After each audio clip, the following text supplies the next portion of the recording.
De 1979 a 1983 fue reportero y columnista de las secciones Expediente X, Reflejo Citadino y Centro de Excelsior.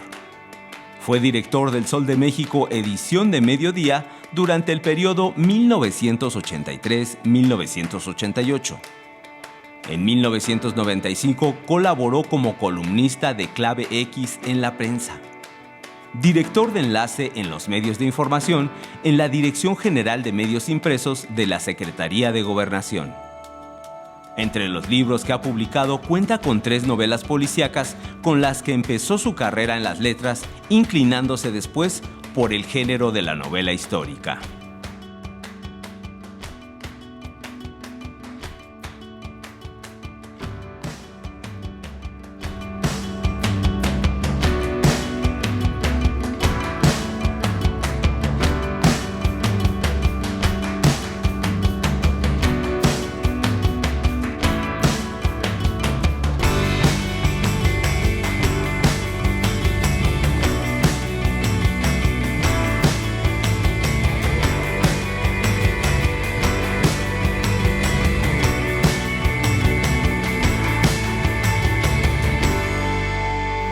Amigos de Palabras Mayores, el día de hoy nos encontramos en la casa del historiador, escritor, periodista Arturo Ríos Ruiz. Muchísimas gracias por recibirnos en su casa.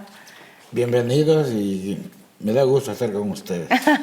Gracias por ayudarnos a conocer un poco más de usted, conocer su historia, porque conocemos su trabajo, trabajo muy interesante que ha aportado a la cultura de este país enormemente. Su investigación sobre Hermenegildo Galeana ha dejado, pues ya huella histórica también. Sí, sí. Háblenos un poquito de esa investigación. Lo que pasa es que yo nací donde él nació. En Tecpan. En Tecpan. Y desde niño me llamó la atención el gran alboroto que se hacía cuando cada 13 de abril se celebraba el natalicio de Hermenegildo Galeana. Y me traje esa inquietud toda mi vida hasta que me dio, primero, yo me hice periodista como los de antes.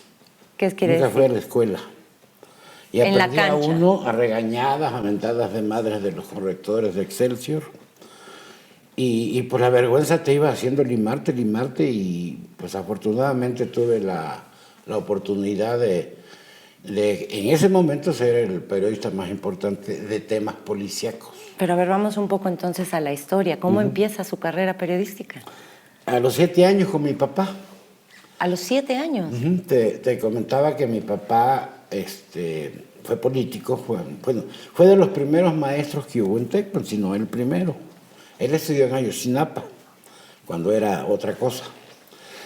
Y después ejerció 6 meses el magisterio. Luego lo hicieron alcalde de un pueblo cercano a Tecpan, que se convertía en municipio, dependía de Tecpan antes. Entonces, ese pueblo se llama San Jerónimo de Juárez hoy. Y cuando no tenía trabajo, mi papá pues sacaba un periodiquito que se llamaba Costa Grande y yo le ayudaba. Entonces yo era como su corresponsal y escribía cosas de la escuela y del pueblo. ¿Y las publicaba? Y yo vendía el periódico además y me daba la lata que 20 centavos costaba. Y traje el periodismo encerrado toda mi vida. Yo entré tarde al periodismo. ¿A qué edad? A los 28 años de edad. Tarde, es cierto. Tarde, ya para ir a puro chamaquito. Y siempre tengo la suerte que donde quiera que llego yo soy el mayor. Pues está muy bien, eso habla de que sigue bien comunicado. Entonces yo estaba en esa etapa, ya casado. Estaba en esa etapa de incertidumbre, bueno, ¿y qué voy a hacer? ¿De dónde voy a vivir? Porque yo fui vendedor de muchas empresas, me fue muy bien, obtuve unas grandes experiencias, me tocó venderle a las oficinas de Luis Echeverría Álvarez 200 máquinas de escribir, me convertí en el vendedor del año, gané un dineral, por primera vez tuve cuenta bancaria, fui el vendedor del año y pues ya ni me preocupaba por vender lo que rentaba, ¿no? Finalmente el periodismo me llamó la atención siempre. Hubo una etapa de nuestra vida que viviendo en México, vivíamos en San Ángel, me dieron un trabajo en Zihuatanejo, en el Seguro Social, y continué el periódico de mi papá. ¿El mismo periódico? Sí, le puse el mismo nombre. Al fin que no había quien me demandara, ¿no? No. Ni registrado estaba tampoco, el de mi papá. Y en Zihuatanejo me hice corresponsal de Excelsior. Así rapidito, no me gustó. ¿Qué tipo de notas cubría en ese momento? Allá todas. Nada más me la cambiaba noticia. de nombre y yo hacía todo. No lo vendía porque pues, lo andaba regalando, hacía 1000 periódicos. Total que me sirvió para que me conociera todo el mundo, porque yo soy de Tecpan. Zihuatanejo está a 258 kilómetros. No, a 148 de Tecpan. Y pusimos una tienda de abarrotes, nos estábamos haciendo ricos, pero mi hijo, que tenía 5 años de edad, estaba en un ambiente que yo capté que no nos iba a convenir. Entonces engañé a mi mujer, le dije que me ofrecían un trabajo en México, que tenía que venir a México para regresarme a Zihuatanejo a trabajar. Pero era mentira, yo me vine a Excelsior a pedir trabajo, que ya estaba mi hermano, y me facilitó mucho. La Entonces, entrada, claro. Me dijo Regino de Arredondo que sí, pero la condición era que sin sueldo. Uy. Y pues yo le entré. Le avisé a mi mujer, se puso de cabeza y le dije, tu obligación es estar donde está tu marido. ¡Qué barbaridad! Y me vine. Y ella dijo, ok, bueno, nos 4 vamos. meses solo, pero ella tuvo razón. Tuvo que vender todo lo que habíamos comprado, Claro. tuvo que cerrar la tienda de abarrotes Que les iba tan teníamos, bien. vender casas, terrenos que íbamos haciendo. Pero yo pensé en la educación de los niños. Claro, Y a la larga, pues ahí agarró la onda, ¿no? claro. Pero mientras fue muy difícil aquellos momentos, hasta que mi hermano me llevó y me dieron mi primer chayo. Pues, era institucional, ¿no? Y además te pagaban bien poquito. Pero no me gustó el chayo. ¿No? No. ¿Por qué? Porque era muy poquito como para callar tanto. Ok. Entonces, hubo un delegado que me dijo, oye, te voy a regalar una licencia de primera. ¿Y qué son? Para que pongas un bar con baile y toda la cosa. Le dije, no, pues yo, ¿por qué? Pues yo no soy antrero. Y entonces vi un gesto así como si nada, este güey no sabe lo que No le entiende estoy nada. dando. Claro. Y entonces dice, ve a ver a fulano de tal, Efraín Ortiz Villaseñor, el subdelegado. Estoy hablando de antes del 85, yo empecé en el 78. Para esto yo ya era la figura de los temas del Distrito Federal, no por mí, sino por Excelsior, que era el medio. Y ya me dijo, oye, pues mira, te vamos a dar unos puestos de tacos, que ya te tengo el taqué, ya me tenía todo. Y me dice el delegado,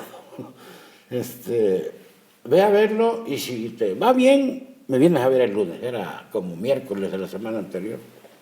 Pues ya me presentó un chaparrito y todo. Y total que el viernes, que me da 20,000 pesos. Yo le daba a mi mujer 5,000, dije, híjole, pues le di sus 5,000. Cada semana.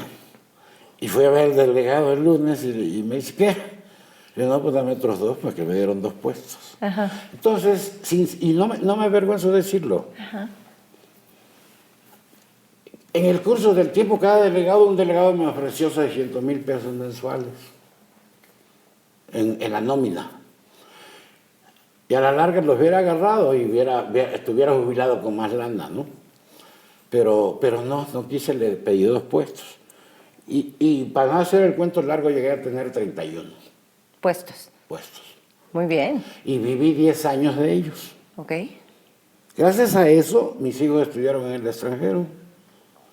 Esta casa salió de mi primer libro, que me dio a ganar 3 millones de pesos en 6 meses de venta.